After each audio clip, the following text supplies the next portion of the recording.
신문이나 전해지는 이야기 또는 영화 속에서 저는 가끔 이런 내용을 보고 들었던 기억이 납니다. 구체적인 내용들이 일일이 떠오르지는 않지만 사회나 친구 또는 심지어 가족에게까지 몹쓸 짓을 저지른 한 사람에게 모든 사람들이 손가락질 하면서 어떻게 이럴 수 있느냐고, 천벌을 받아 마땅하다고 성토를 쏟아붓는 상황에서 유일하게 그를 끝까지 감싸 안아주는 사람, 그 범죄자의 부모의 모습 속에서 한편은 그들의 희생적인 사랑이 적지 않은 감동으로 저에게 다가온 것은 사실이지만, 다른 한편으로는 저는 그런 그들의 모습이 쉽게 이해되지는 않았던 것 같습니다. 왜냐하면 어느 누가 보더라도 그 죄가 악하고 그 결과가 심각해서 그 일로 피해를 본 사람들이 이전의 상황으로 전혀 회복될 수 없기 때문에, 그래서 쉽게 용서받을 수 있는 성격의 범죄가 아니라는 생각 때문에 말입니다. 그런 제가 그 부모들의 행동이 이해되기 시작했던 것은 아마 아이들을 키우기 시작하면서부터가 아닌가 싶습니다. 제 눈에는 그저 범죄자처럼 보였지만 그런 그의 모습이 그래서 죄를 짓는 것이 당연한 것처럼 보였지만 그 사람의 부모의 눈에는 조금은 다르게 보였을 수도 있겠구나라는 생각이 시작했던 것입니다. 신문이나 뉴스 화면을 통해 비춰지는 범죄자의 모습 속에서 저는 현재 그의 모습만 보였지만 노년의 부모에게 있어서는 그 사람의 모습은 단순히 한 범죄자로만 비춰지지 않는다는 것을 실제로 자각하게 된 것입니다. 그는 범죄자에게 훨씬 이전부터 한 부모의 아들이요 딸이었다는 사실 말입니다. 그의 부모에게 있어서 그는 기쁨이었고 세상이었고 생명이었을 것입니다. 다른 어떤 사람 그 누구도 대신할 수 없고 눈에 넣어도 아프지 않을 만큼 사랑스럽다는 표현조차 그 부모의 마음을 완벽하게 전달하지 못하며 자신의 생명을 희생하면서까지 당신의 아들과 딸을 살리는 부모들의 끊이지 않는 이야기는, 자녀에 대한 부모의 마음은 그 자녀의 부모된 바로 그 사람만이 느낄 수 있는 감정이자 그 깊이일 것이며, 그래서 결코 함부로 판단되어서는 안 되는 것이라는 생각을 저는 하게 된 것입니다. 범죄에 대해서는 그에 합당한 벌을 받아야 마땅하겠지만, 그러함에도 그 범죄자가 한 부모의 아들과 딸이라는 사실은 결코 변하지 않는다는 것.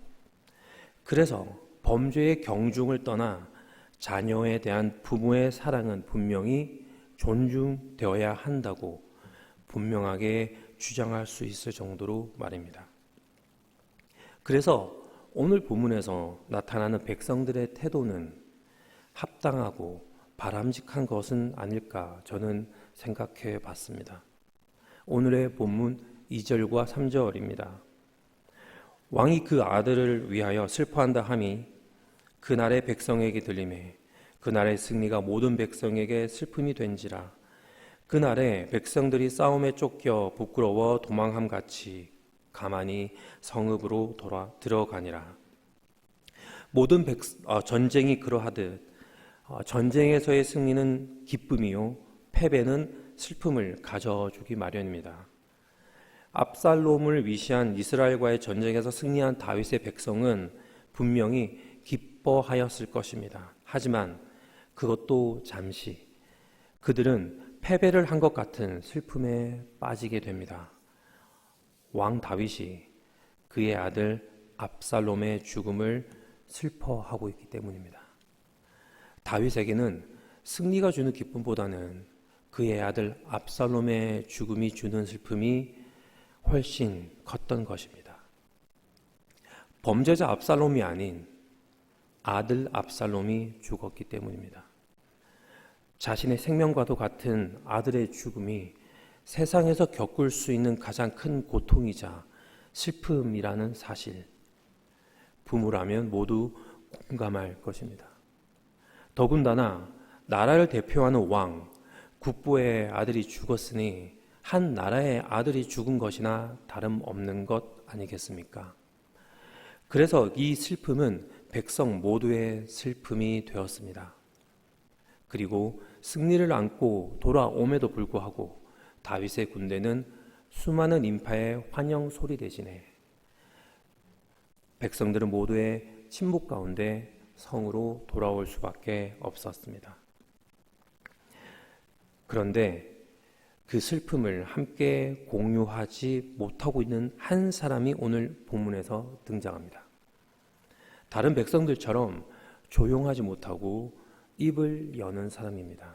바로 요압입니다. 5절 말씀입니다. 요압이 집에 들어가서 왕께 말씀드리되 왕께서 오늘 왕의 생명과 왕의 자녀의 생명과 첩첩과 비빈들의 생명을 구원한 모든 부하들의 얼굴을 부끄럽게 하시니. 언뜻 보면 요압의 주장은 타당해 보입니다. 실제 목숨을 걸고 전쟁에 나가 승리를 거둠으로써 나라와 왕족들과 백성들을 구한 사람은 바로 요압과 그의 부하들이었습니다. 그들이 아니었으면 전쟁을 제대로 치르는 것조차 불가능했으며 다윗과 그의 백성들의 운명은 매우 위태로운 상황에 처하게 되었을지도 모를 일 분명히 맞습니다.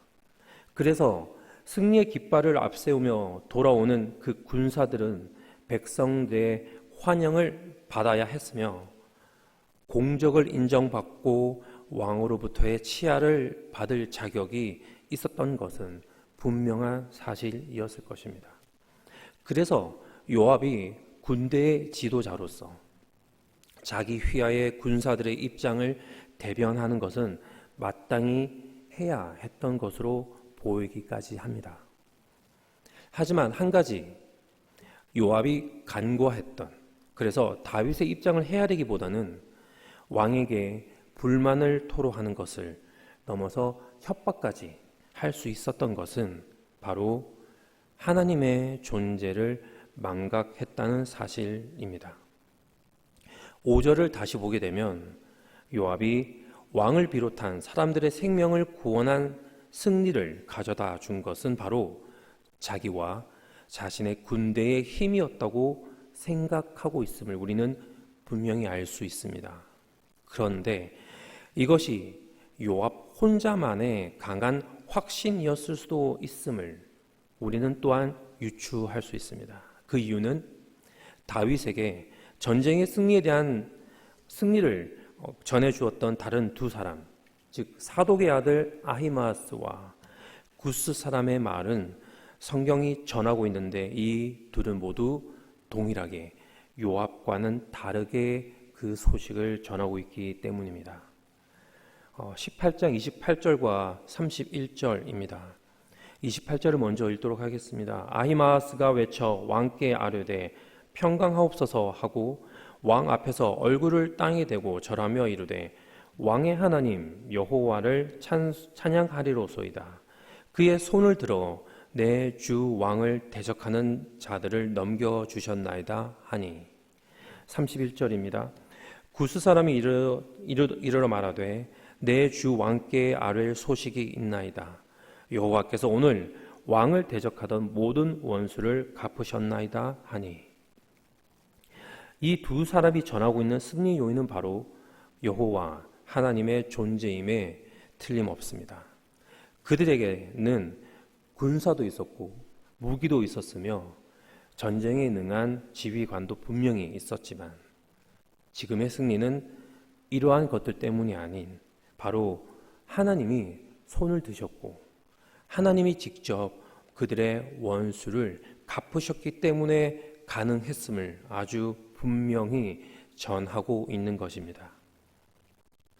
두 명의 다른 사람이 동일하게 전하는 내용을 반복해서 성경이 전하는 것은 전쟁의 승리는 전적으로 하나님에 의해서 결정된 것이라는 사실을 강조하기 위함일 것이며, 승리의 소식을 전한 것이 제사장인 사독의 아들인 아히마아스 그리고 이방인인 구스 사람이라는 점은 유대인과 이방인 어느 누구 할 것 없이 모두가 동일하게 인지하고 인정하고 있었던 명백한 사실임을 분명히 하고자 하는 의도였을 것입니다.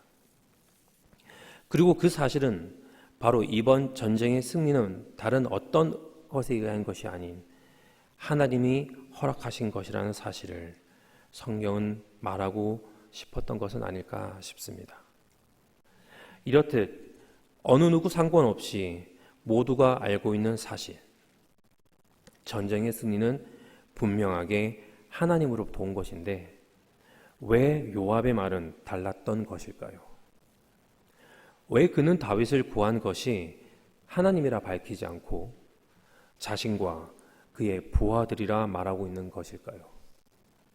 분명히 그도 하나님을 알고 있는 사람임에 틀림없는 사실이었을 텐데 그의 고백은 왜 다른 두 사람, 아히마아스와 구스 사람과 달랐을까요?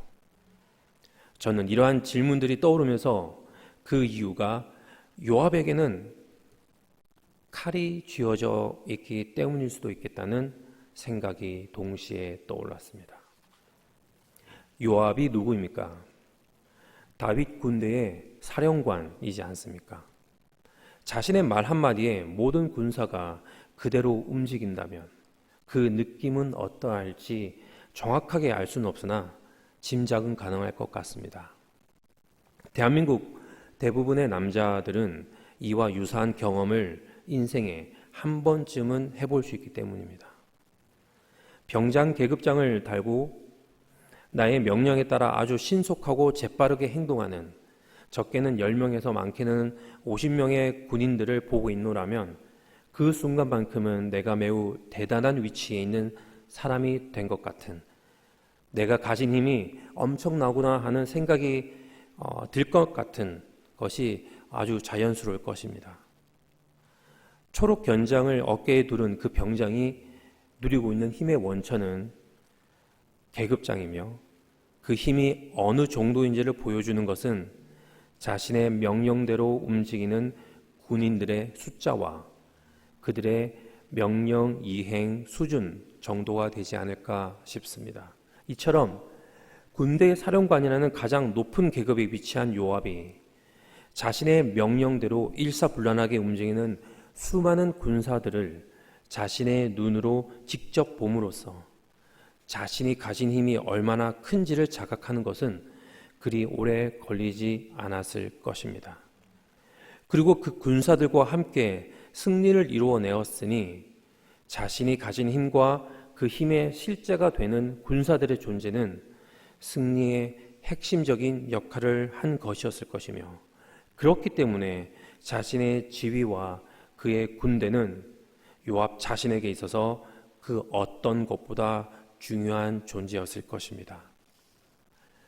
아무런 권력을 가지고 있지 않았던 아히마아스와 구스 사람과는 달리 군대의 총사령관이었던 요압에게 있어서 눈에 보이지 않는 하나님보다는 내 눈 앞에서 나의 명령을 따라 움직이는 군사들이 바로 그의 힘이요 승리의 요인이었기 때문에 그의 고백은 달랐던 것입니다. 그가 누리고 있는 그 힘과 권력 때문에, 그리고 요압의 눈은 가리워졌고 그의 판단마저 흐려졌습니다. 그래서 요압은 왕의 마음을 헤아리기보다는 자신의 힘과 권력의 토대가 되는 자신의 부하들의 마음을 돌보는 것에 힘을 쏟았던 것 아닌가 싶습니다. 6절 말씀입니다. 이는 왕께서 미워하는 자는 사랑하시며 사랑하는 자는 미워하시고 오늘 지휘관들과 부하들을 멸시하심을 나타내심이라. 오늘 내가 깨달으니 만일 압살롬이 살고 오늘 우리가 다 죽었다면 왕이 마땅히 여기실 뻔하였나이다. 젊은 나이에 죽은 아들로 인한 아버지의 죽음과 같은 슬픔이 다른 사람들에 대한 멸시로 바뀌는 순간입니다. 저는 이 요압의 말이 억지스러워 보이기까지 합니다. 어떻게 큰 슬픔에 빠진 사람이 다른 사람의 사정을 돌아볼 수 있겠습니까? 말 그대로 망연자실의 상태에 있는데 살아생전의 아들의 모습 말고 다른 무엇이 다윗의 눈에 보이겠습니까? 자신의 삶조차 돌보지 못하는 것이 소중한 존재를 상실한 사람의 자연스러운 모습인데 말입니다. 그런 다윗에게 자신과 자신의 부하들이 아무런 취급을 받지 못하고 있는 것에 불만을 품은 요압이 저는 이해할 수가 없지만 그래도 이해가 되는 것은 요압 자신이 다윗의 말을 아무렇지 않게 여겼으며 한 사람의 목숨을 아무렇지 않게 여겼던 그의 과거 행적이기 때문이 아닐까 싶습니다. 전쟁에 나가기 앞서 왕 다윗이 3명의 군대 장관들에게 신신당부했던 말, 아들 압살롬은 해치지 말라고 했던 말, 모든 백성이 이를 알고 감히 거역할 수 없었던 이 말을 요압은 아무렇지 않게 여겼습니다. 그래서 압살롬은 죽었습니다. 자신은 가볍게 여겼던 존재인 압살롬을 왕 다윗은 그토록 소중하게 여기는 모습 속에서 자신의 선택이 존중받지 못하고 있다는 생각, 그리고 자신의 힘으로 일구어낸 승리가 빛을 보지 못하고 있는 것 같은 상황에 대한 불만이 더해져서 다윗의 슬픔은 요압으로 하여금 스스로가 아무것도 아닌 신세가 된 것 같은 느낌을 받게끔 하지 않았을까 싶습니다. 그래서 그는 자신의 힘과 권력의 원천인 자신의 군대의 존재감을 내세우고 싶은 것입니다. 자신이 그 힘으로 대단한 것을 이루어냈음을 인정받고 싶은 것입니다. 그의 힘의 대단함을 드러내고 싶은 것입니다. 그 힘이 다윗을 몰아낼 수 있을 만큼의 대단한 것이라는 것을, 결코 무시받을 것이 아니라는 것을, 그렇기 때문에 자신이 대단한 사람임을 분명하게 보이고 싶은 것입니다. 그래서 요압은 7절에서 이렇게 말하기까지 합니다. 이제 곧 일어나 나가 왕의 부하들의 마음을 위로하여 말씀하옵소서. 내가 여호와를 두고 맹세하옵나니 왕이 만일 나가지 아니하며 하시면 오늘 밤에 한 사람도 왕과 함께 머물지 아니할지라. 그리하면 그 화가 왕이 젊었을 때부터 지금까지 당하신 모든 화보다 더욱 심하리다 하니. 그의 힘이 얼마나 대단한지 자신의 상관인 사람에게 마저 명령을 내리는 요압입니다. 그의 이 말을 신하인 요압이 왕인 다윗에게 내리는 명령으로 볼 수 있는 것은 자신의 말대로 하지 않게 되면 크나큰 화를 당할 것이라 협박하는 요압의 뒤이은 말 때문입니다. 한 사람도 왕과 함께 머물지 않는다는 것, 왕으로 인정하지 않겠다는 것을 의미할 것이며, 젊어서 당했던 화보다 더 큰 화, 그것은 과거 생명의 위협을 받던 떠돌이 신세였던 때로 다윗을 돌려보낼 수도 있다는 협박, 즉 다윗을 왕의 자리에서 내몰아낼 수도 있다는 다윗의 협박 같은 반역이라 볼 수도 있지 않을까 싶습니다.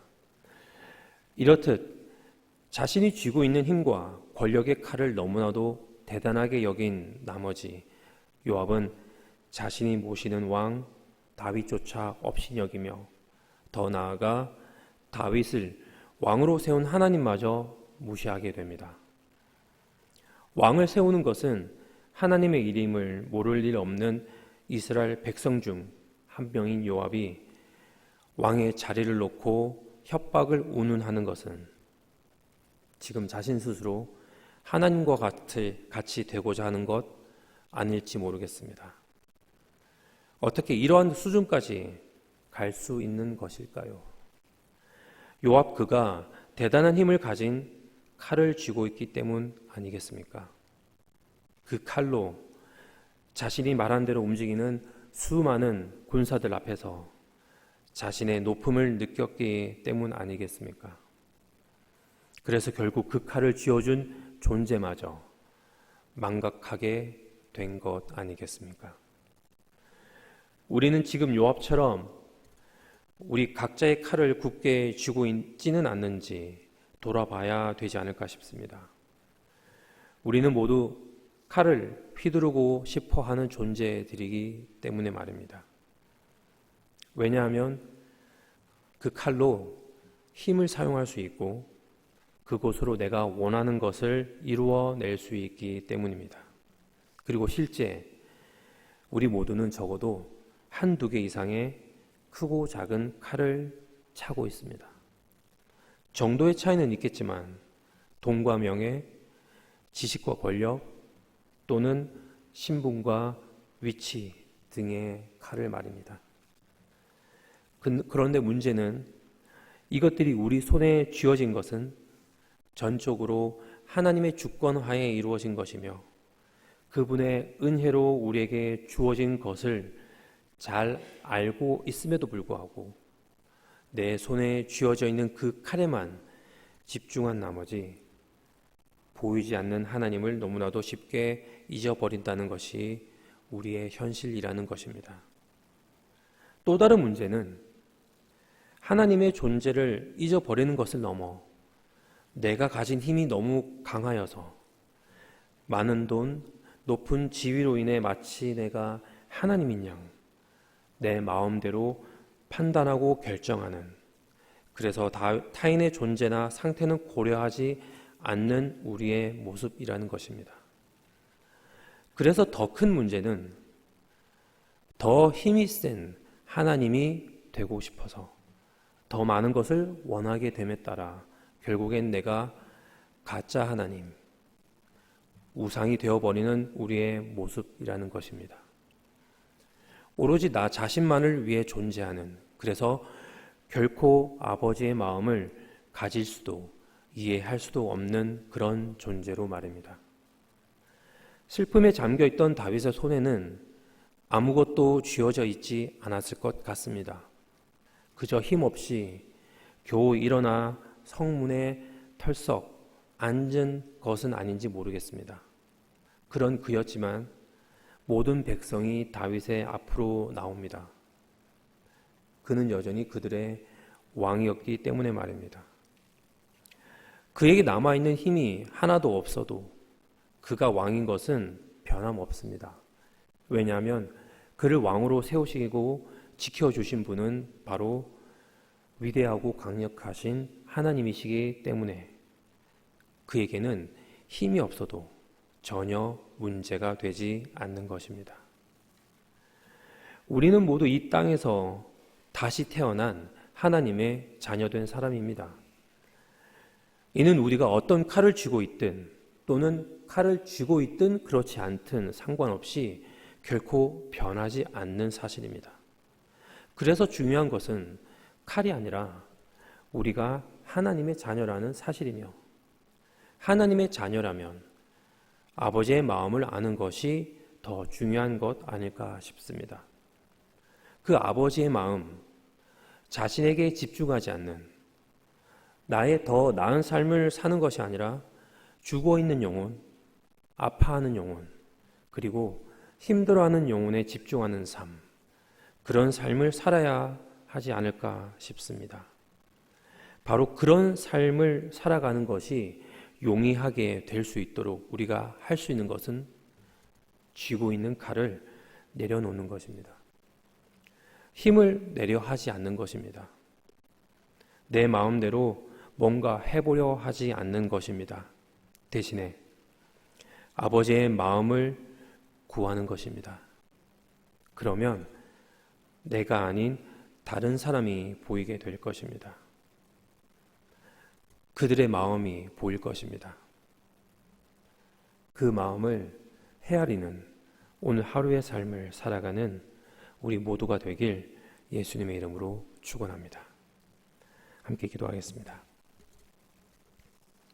하늘에 계신 아버지 하나님, 오늘 하루 내가 가진 것에, 내가 할 수 있는 것에, 내가 하고 싶은 것에 집중하지 않게 하시고 아버지를 더욱 바라보는 저희들의 삶이 되게 하여 주시옵소서. 그리하여 내가 무엇을 하지 않아도 아버지와의 올바른 관계 속에서 참된 평안을 누리는 우리의 삶이 되게 하옵시고, 그 평안 가운데 내 옆에 있는 사람들의 마음을 헤아리고 보살피는 오늘 저희의 삶이 되길 소원합니다.